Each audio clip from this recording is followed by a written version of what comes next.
afternoon, everybody. Wonderful turnout. Super excited to see you all, faculty, students, and staff, and humans. I'm Mike Lenz. I am, what am I? Professor of Planning, Public Policy.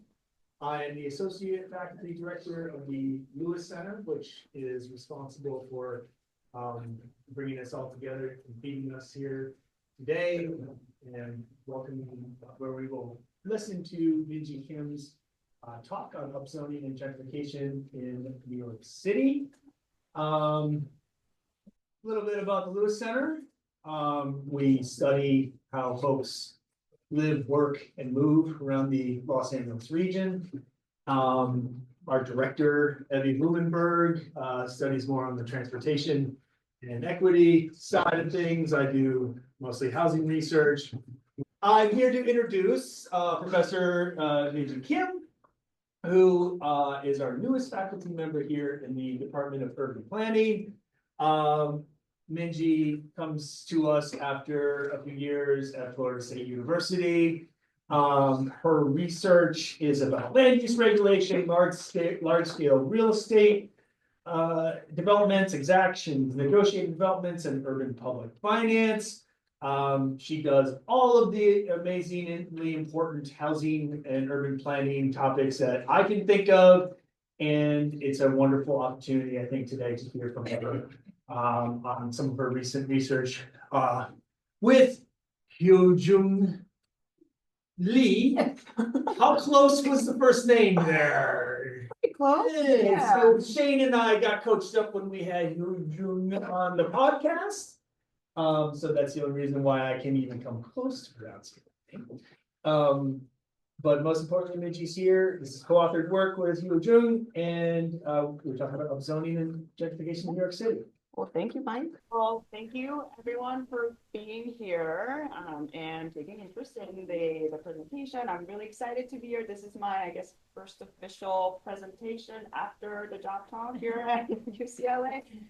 So super glad to be here and to be engaging with so many, wonderful students and faculty that are, and looking forward to hearing your feedback on and questions on the presentation. So as Mike mentioned, this is a paper that is co-authored with Professor Hyojung Lee at Seoul National University. It's actually a published paper. It was published in Urban Studies on Christmas Eve last year or 2024. So it's very fresh and new, but although we've been working on this project for, I want to say, two years or so. So very excited to have this finally out the door and see the light of the day. I'm an assistant professor in the urban planning department. My work has always been at this intersection of real estate development and planning, and within planning, a lot of focus has been on land use regulation and zoning, which is why I'm finding myself a lot in housing space these days. So very excited to be here. Right.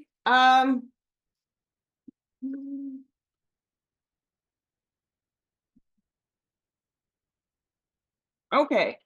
So quick outline, I will briefly go over the background of the research and the empirical evidence to date, which I won't spend too much time on, and then I'll explain the research design in detail, as well as findings, and conclude with discussion and some policy implications, as well as some cautionary notes. All right, so first of all, the background of the research, as you may be familiar with, I'm assuming that this group of audience is very familiar with, overly restrictive zoning regulations that hinder housing construction, multifamily apartments in particular. Sorry, lower the light. Yeah. Thank you, Vineet. Has been under attack in recent years. Let me get this. Well, this has been backed by two sort of side of the argument. There's the supply side argument that argues that restrictive zoning are suppressing the construction of new housing units and therefore must be relaxed. And then there's the civil rights, racial, socioeconomic equity argument saying that argues for ending exclusionary zoning because of its racist and classist effects. So these two complementary narratives are still at play, although the equity argument is often overshadowed by the supply argument. They are still very much driving the zoning reforms happening at the local and the state level. So as you know, state and local governments and housing advocates have been initiating and passing zoning reforms at both state and local level. And you may be familiar with a lot of the examples. One of the most popular and common zoning reform is often called upzoning. And by upzoning, I mean amending the zoning ordinance to increase the development density on a given piece of property. And this practice has become one of the most common and preferred zoning reform type. But there's two sides of the argument when it comes to upzoning. There's for and against upzoning argument. Advocates of upzoning argue that removing restrictive density regulations will lead to more housing construction and therefore help with housing affordability. And then the skeptics of upzoning raises concern over the upzoning's effect on incumbent residents. They fear that upzoning will result in new developments that cater to higher income households, leading to gentrification and potentially also leading to displacement of existing low-income incumbent residents. But I do also want to point out that there's actually a great variation when it comes to upzoning as an actual policy intervention. You could have upzoning, zoning amendments to increase density on a project by project basis. So for large scale mixed use projects, you could rezone the property site and then increase the density. You could have a neighborhood level upzoning. The city of New York, which I'll talk about, has been undertaken these neighborhood level initiatives. So they take a neighborhood, look at it, what is the increase, like how much development capacity can be added on, like what are the measures that needs to go along with it. It's based on that neighborhood level intervention.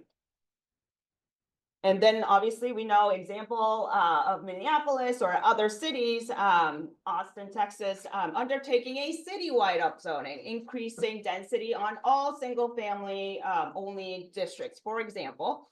And that's a citywide intervention. And then finally, finally, there's the statewide upzoning, and California has undertaken ADU upzoning, upzoning of single family neighborhoods, districts. So there's a lot of variation. And all these different types of upzoning will have different effects, both unintended and intended. And so as researchers, I think it's critical to identify which specific policy intervention that we are analyzing so as not to contribute to the public discourses around upzoning and providing evidence for policymakers.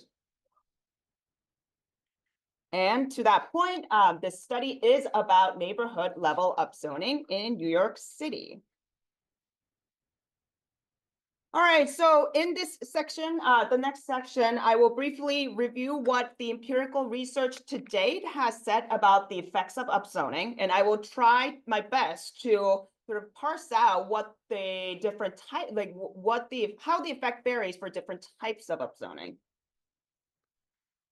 All right, so first of all, does upzoning actually lead to housing production? And some studies have found yes, some studies have found no. The empirical research today doesn't really agree on whether upzoning leads to actual housing production.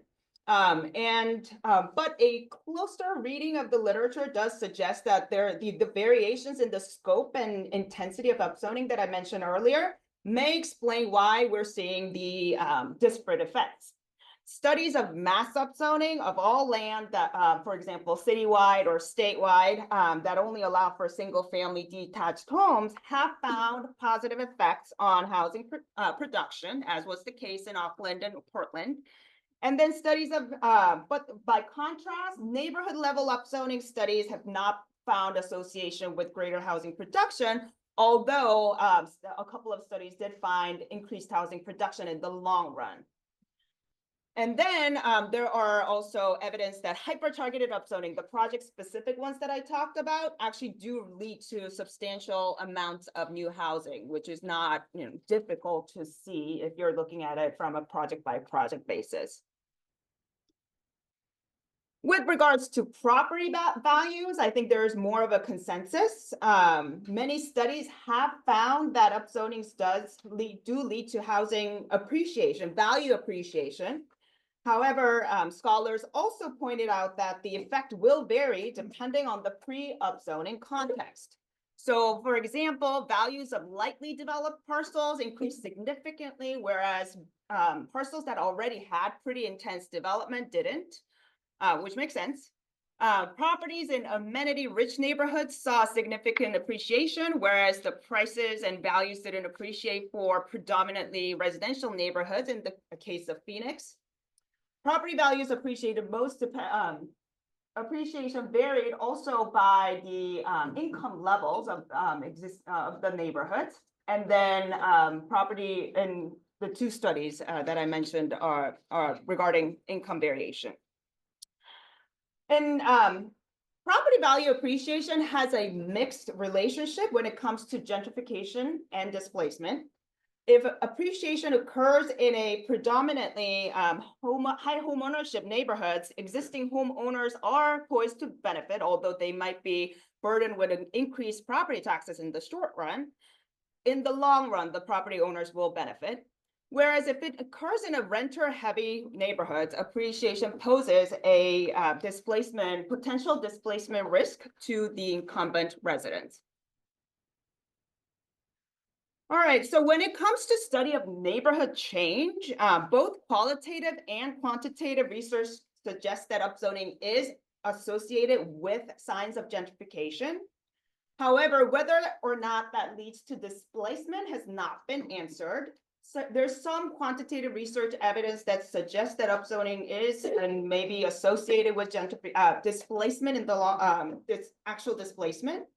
Qualitative research mostly which are mostly case studies of New York City's neighborhoods, suggest a stronger association between upzoning and displacement. And these findings are concerning since upzonings are most likely to occur in communities of color with lower income,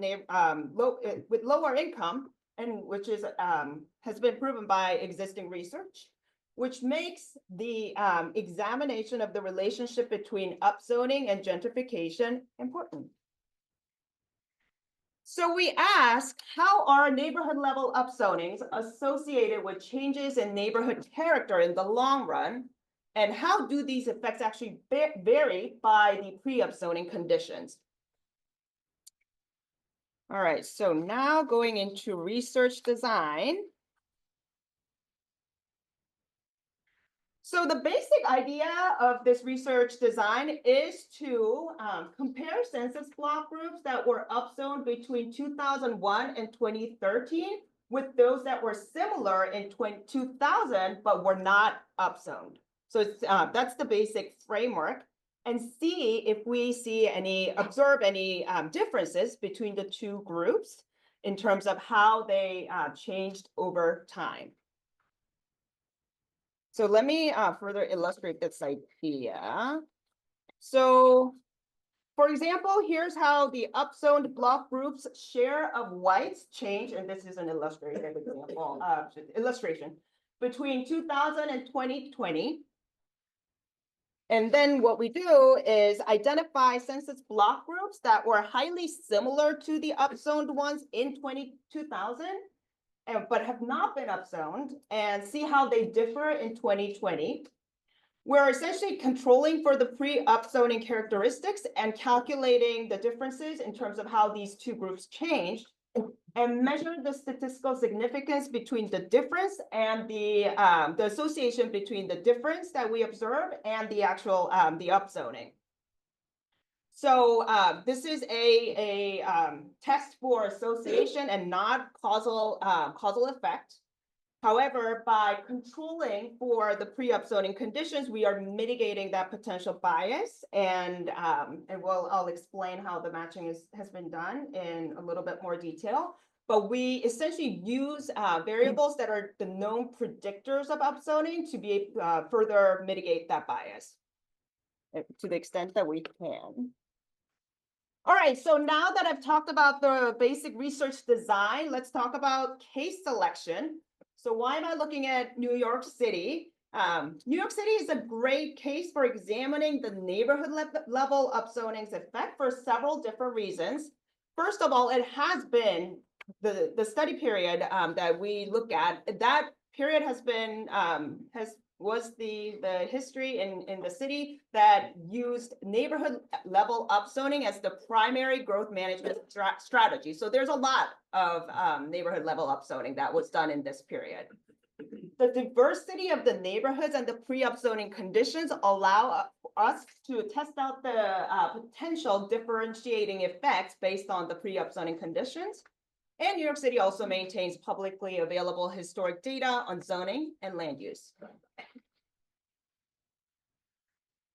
All right, so we identified 53 upzoning initiatives, which initially included 758 block groups. And if you go online on the journal website, and the link here takes you to the online appendix where you can see all of these initiatives.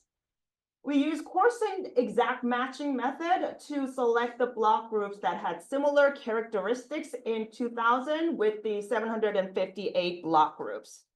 Again, using the known predictors of receiving that treatment. And then finally, because the matching method discards treated block groups that when there wasn't a good match sample or control block group, we're down to 170 block groups, and then in the control group there was 278 block groups. All right, this is how we identified the treated block groups, and just an illustration of, so the pink are the boundaries, the neighborhood level boundaries, or initiatives, neighborhood level upzoning initiative boundaries. So we included the block groups that were more than 80% included in the, and then discarded the other ones. But we did test out different threshold, which didn't have a huge effect on what we found. Next, we asked how much residential development capacity are we actually talking about? Because existing research does suggest that intensity of the upzoning will determine matter for the outcome.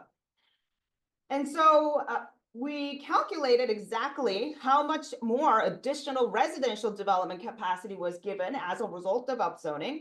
And why is this important? Because not upzonings, as I'm going to show you in the next slide, actually increased residential development capacity to a meaningful magnitude. And so the metric we use for calculating for development capacity is FAR, floor area ratio. And for those of you who are not familiar with the term, which I would imagine that most of you in this room are, it's the total building floor area, buildable floor area divided by lot size. So if the FAR is 1.0, you can build as much as that lot size. And then if FAR is 2.0, you can build twice as much. So we calculated the difference between max residential development capacity prior to upzoning and the max residential development capacity after upzoning. So that's the metric that we use. And methodologic. Yes. Clarification, is that at the block group level? At the initiative level. So and I'll show you. So like, Okay. Yeah. okay.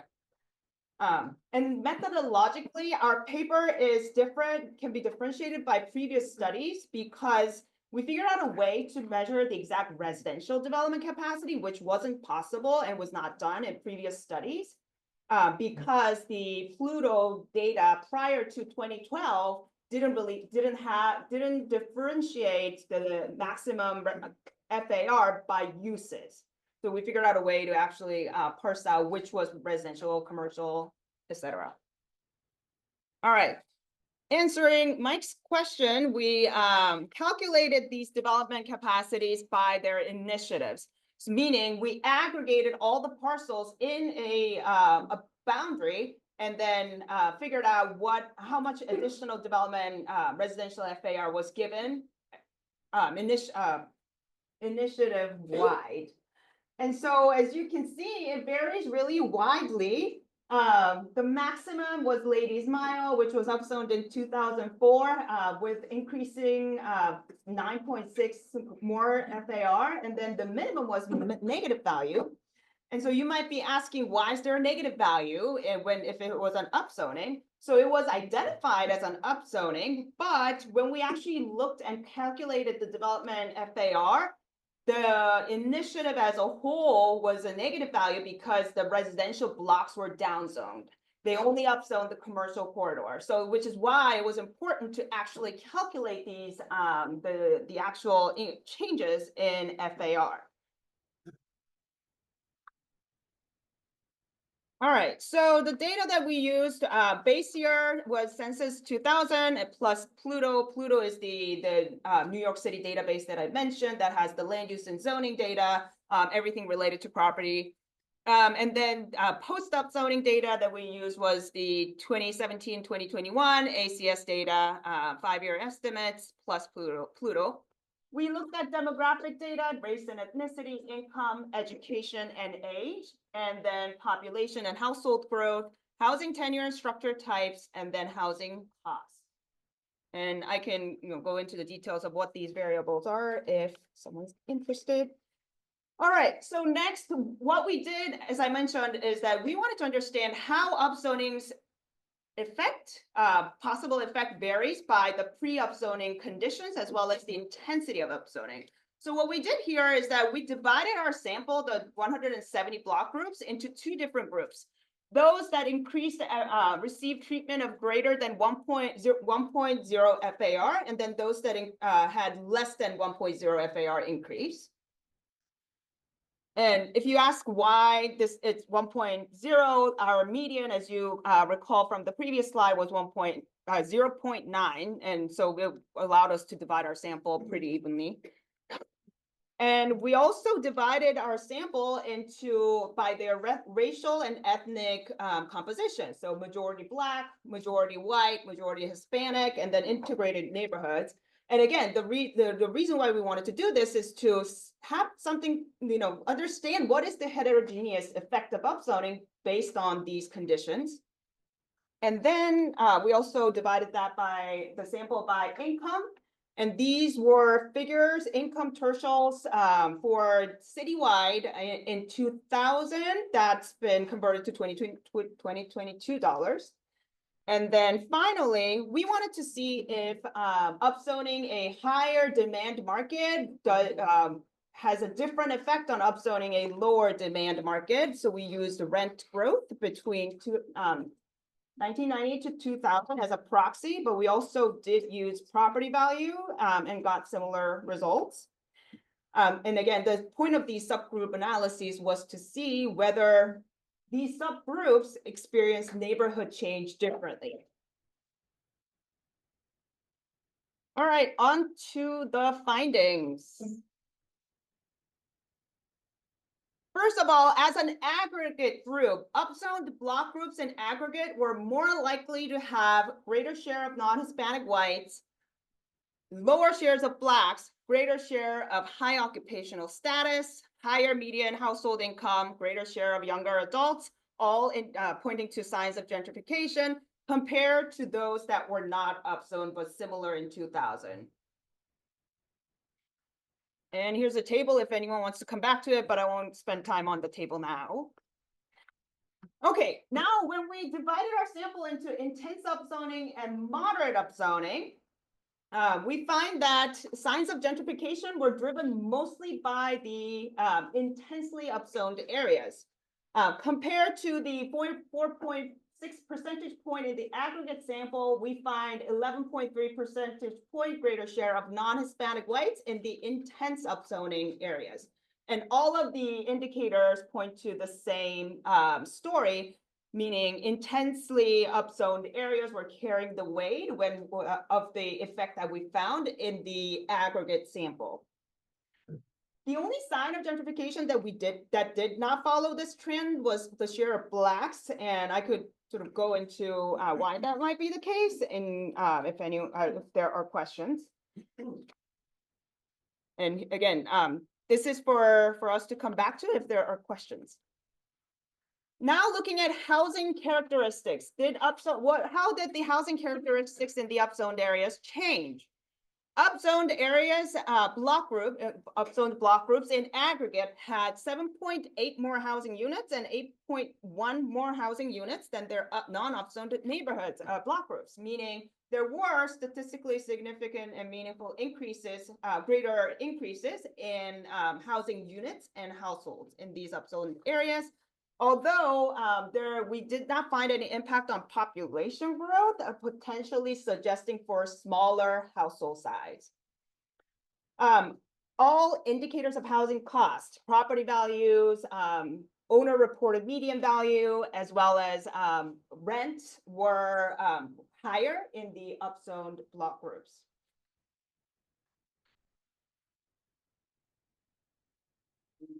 Again, we can come back to it.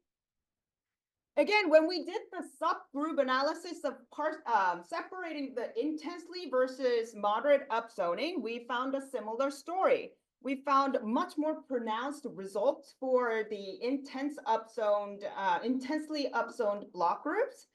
One difference in the with the aggregate result is that we found, in this case, the intense upzoning, clear increases in 50+ unit structures in the intense upzoning. So indicating multifamily structures that were built in intense upzoning.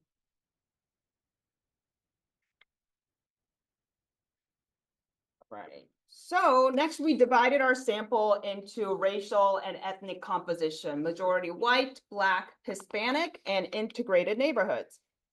And I will present the results of this analysis. So we found that gentrification was most intensely experienced in Black neighborhoods. The figures in the parentheses is the aggregate result that I first showed. So a lot greater than the aggregate the magnitude of effect we found in the aggregate sample. They were likely to have higher share of whites, lower share of Blacks, higher education, higher occupational standard, as well as higher median household income. Non-Hispanic white neighborhoods also saw significant increases in non-Hispanic white, but this was at a loss. Sorry, this was due to loss in other racial and ethnic groups, not Blacks or Hispanics. We did find similar changes in the socioeconomic indicators.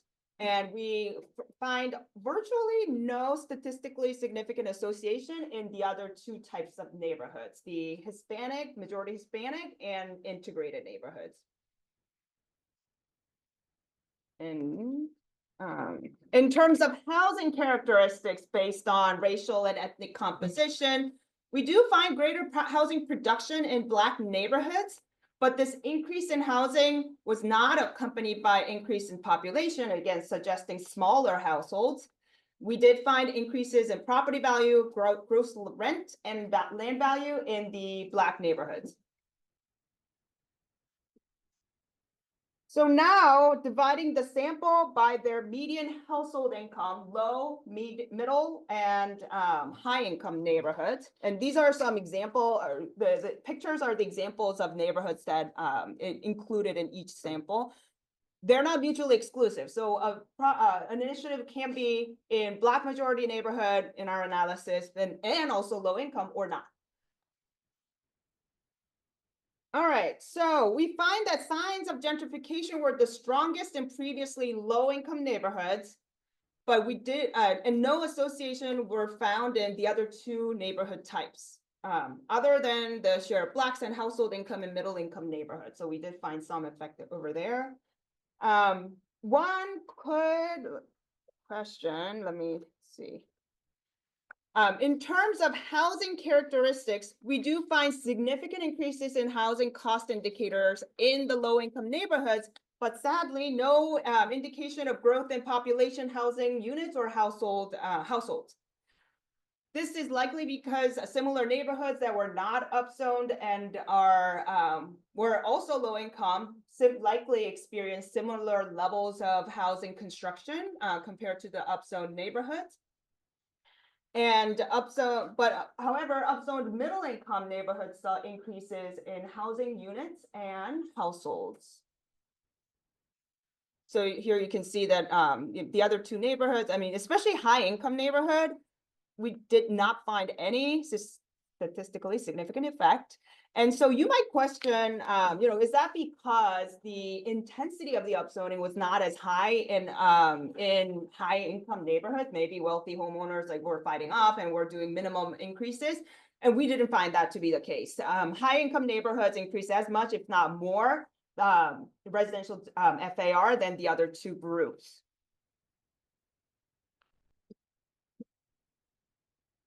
All right, final subgroup analysis is the lower housing demand versus higher housing demand.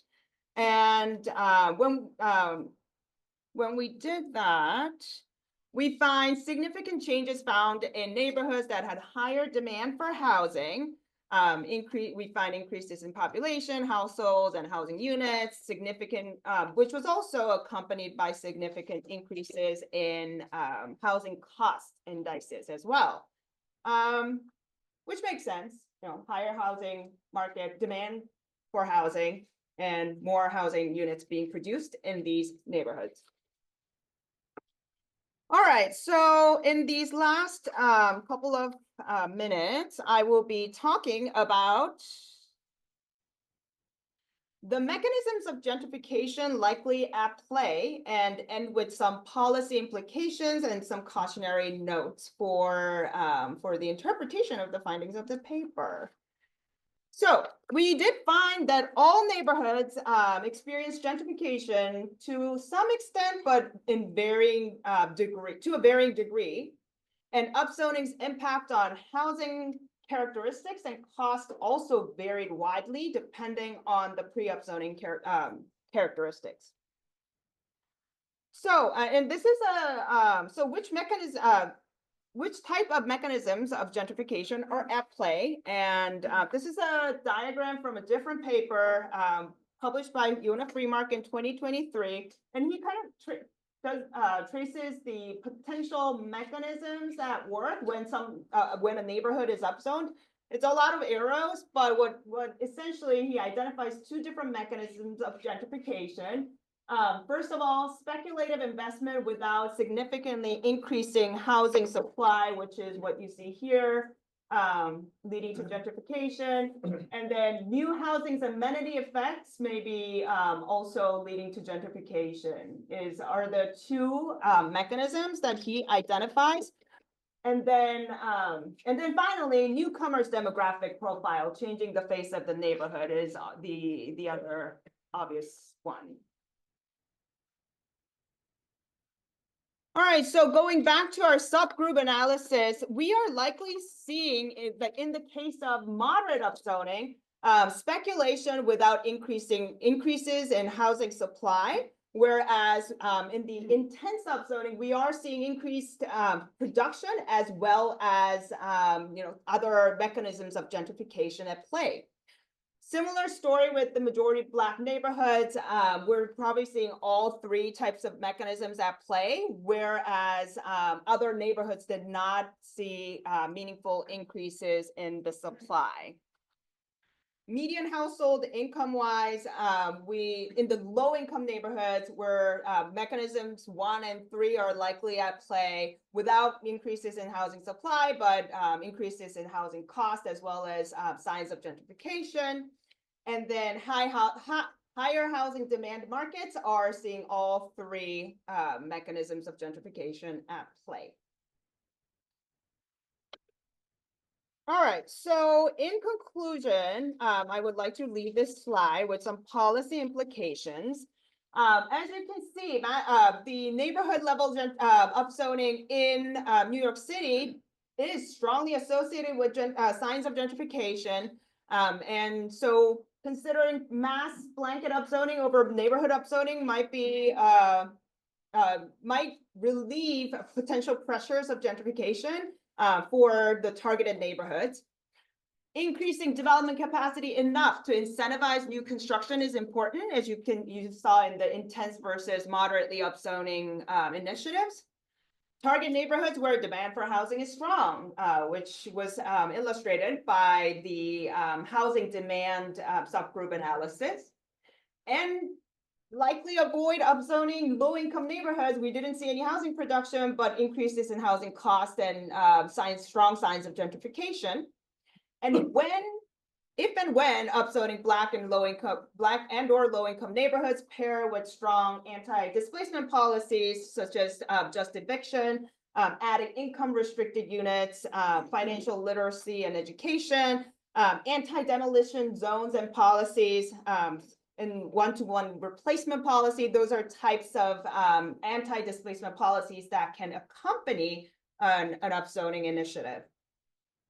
And then finally, I wanted to leave the group with the cautionary notes. So upzoning neighborhoods, the neighborhoods that were targeted for upzoning in New York City could be serving as outlets for gentrification which relieves other parts of the city from this pressure. There's also possibly positive regional effect on housing affordability, which is yet to be proven. And also I want to make a note that gentrification is what we mean by gentrification does not equal displacement. So that's another sort of relationship that is yet to be identified. And then again, for different types of upzoning, the effects will vary significantly. So that is the end of the presentation, and thank you for your attention. I look forward to questions and discussion.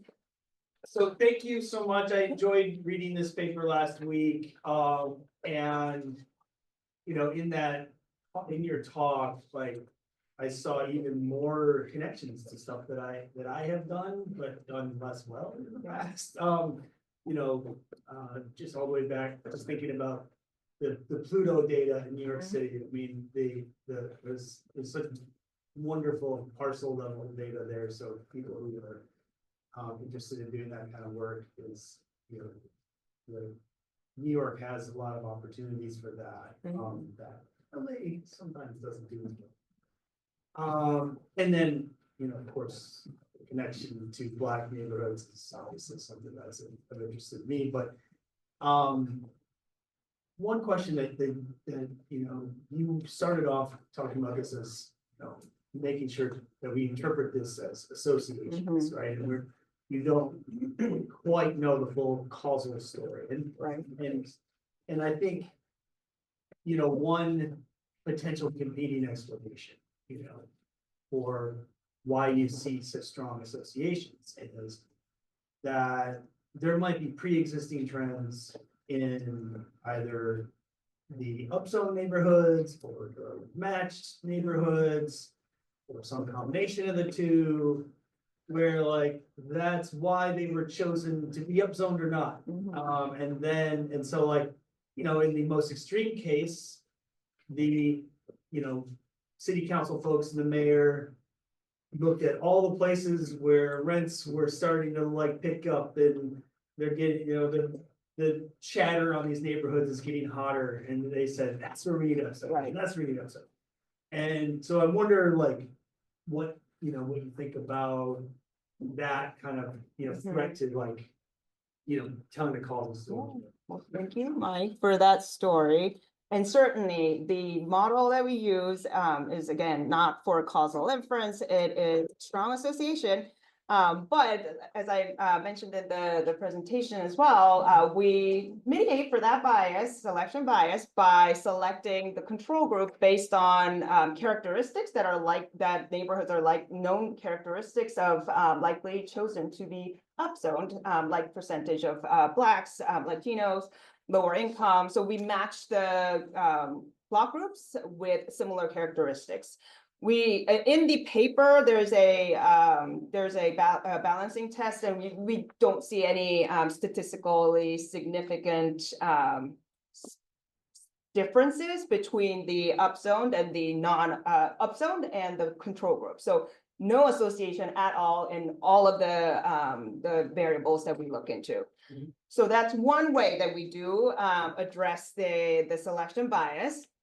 Also, I did actually want to show you the appendix slide where, and I think that's all, this is also an indication that it's, we can be more interpretive of the data because, so intensity that we find, the magnitude that we find increases with upzoning's intensity, right? So if it's not for upzoning, why are we seeing effects increasing with the intensity of upzoning? So that's another way of looking at it. And then similarly, we looked at yeah, I won't go into the details of this one, but, and then the other sort of evidence that I want to point to is that when we did the subgroup analysis, like let's say, you know, the city council chose neighborhoods that were up and coming and hot market, we would see skewed sample towards that hot housing market. We do see pretty even distribution across all subgroups that we analyzed. So I think that's another indication that there was less, the selection was somewhat of a random selection, in which helps with the interpretation. Thank you, Minjee. Thank you for all the partners.